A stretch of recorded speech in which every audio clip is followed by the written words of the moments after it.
Hi there fellow guitarists, Josh Rogers here, welcome to this tutorial. Today we're going to be covering the A section to El Marabino, which is a beautiful piece by Antonio Lauro. I've covered a couple of his other pieces on the channel, Vals Venezolano No. 2 and Vals Venezolano No. 3. Well worth checking out. An incredible composer from Venezuela, if you didn't know. And perhaps if there's any Venezuelan watchers out there, perhaps you could tell me the meaning. I sort of assume that it means someone from the Maracaibo area in Venezuela, but if you can help me out on that, that'd be great, and I can add that information to the description below. Make sure if you want to check out the score or any extra information, you should check out the link in the description below. Let's do this. It starts off with an acoustic introduction, so we've got that there. That's open, and then a pull off from 5 to 4 on the first string. Then we have this. It's open E and 7th fret on the first string together, followed by 5 on the B and 7 on the G together, then 6 on the D. Then what we can do, we can use these two fingers as a guide, and we're going to move those down to the 4th fret on the same string. Don't lift them off, just makes it harder than it has to be. There. The more inexperienced guitarists might lift all their fingers and do some of this. And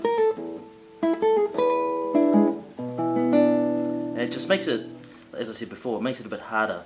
So if you're playing pieces and you think, oh, it's kind of hard to go from one chord to another, see if that option exists, if there's a chance to use a guide finger, and it will really help smooth out your chord changes. Guiding. Then we've guided those two fingers to the 4th fret, same strings, and then we're going to do a bar across 5 strings, and this finger is going on to the 3rd fret of the B string, and we're just going to pick right through from the 5th to the 1st like this. 2nd fret, 2nd fret, 4th fret, 3rd fret, and then when we get to the 1st string, we're going to pick that string and the 6th string open together and do a pull off to the 2nd. 1, 2, 3, 4, 5.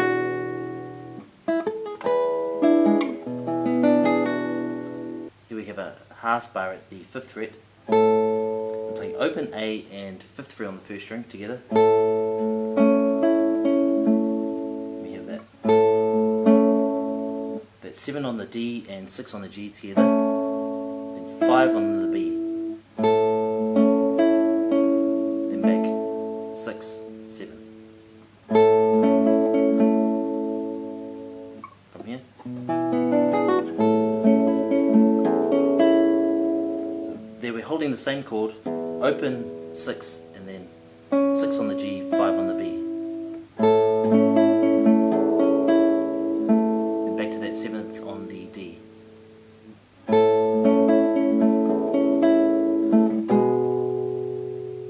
There, that's 2 notes, 7th on the 6th string and 6 on the D string together. There I'm doing a hammer from open B to the 7th fret on the B, then an open E,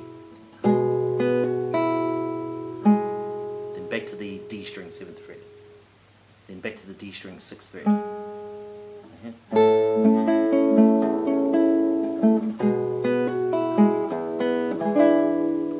Back to the open 6th and then open B, so from here. E7 chord, 7 on the A, 6 on the D, 7 on the G, 5 on the B.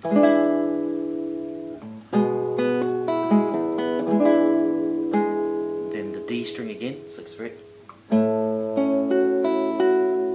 There we have open A and 7th on the D together. Then we're going through there, 6 on the G, 7 on the B, open E, and then back to the 7 on the B. Then we're going to kind of hold that chord, but we're going to pivot around this 4th finger, and the 3rd finger is going to come to where the 2nd finger is, like this. So we've just finished this. So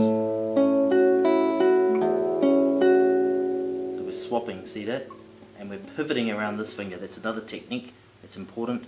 Sometimes you don't need to lift fingers off, just leave them there even though other fingers are changing around or around them, and that is called pivoting. So we're pivoting around this finger. From here,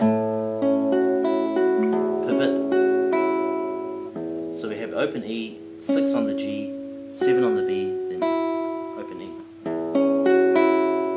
From here,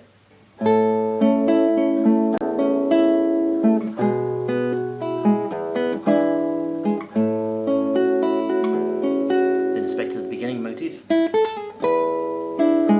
it's that played again, but instead of going here, we've got a different chord progression.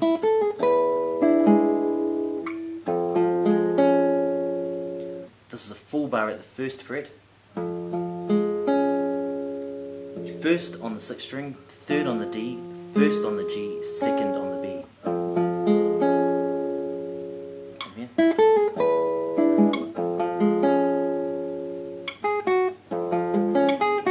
Then 4-2 on the 1st string. Then we have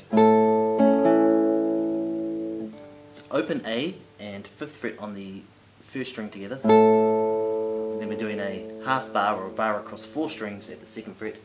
And we play G and B strings together, and then the D string after this. Then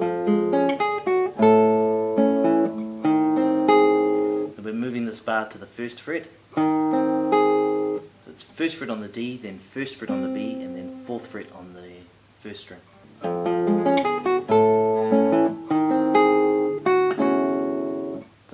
We're moving this half bar just to 3 strings at the 2nd fret. So you play that on its own. 2nd fret, 1st string. Then we're going to do open E and the first 3 strings together on the 2nd fret.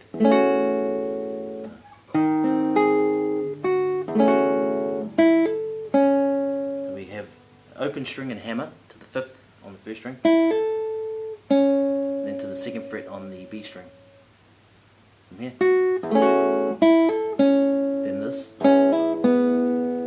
It's open string and a hammer from 2 to 5 on the B string together, and an open B.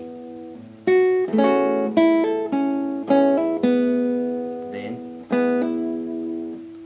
open E and open B together and a hammer onto the 5th fret on the B.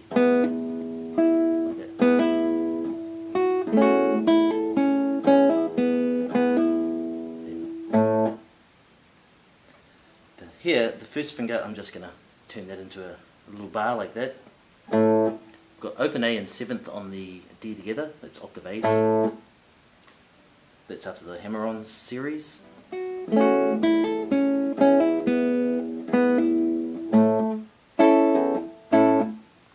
we've got that bar coming in. 6 on the G, 5-5 on the B and E strings. Open E. And then open A and the first 3 strings together. So we've got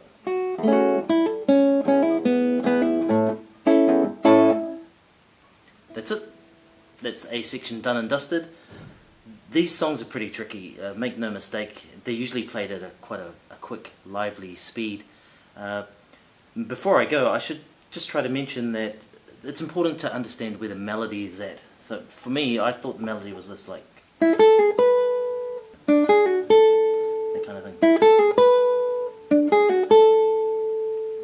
so what you can do, play the notes around it a bit quieter like this. Those 2 notes there, a bit quieter. These ones, a bit quieter, and then those a bit louder. And of course, that A.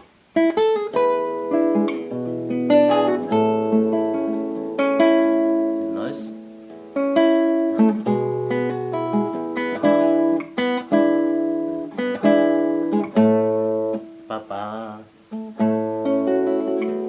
These ones quiet. These are just filling notes. And again.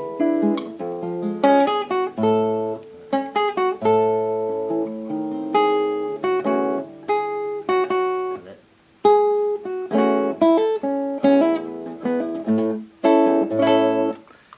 Always keep an eye on that, or an ear I should say, Otherwise, it gets a bit washy and it's hard for the ear to kind of follow what's going on. But if you emphasize those melody notes a little bit above the rest, it gives the listener something to focus on, and they can clearly identify that beautiful melody that's hidden in amongst all those notes.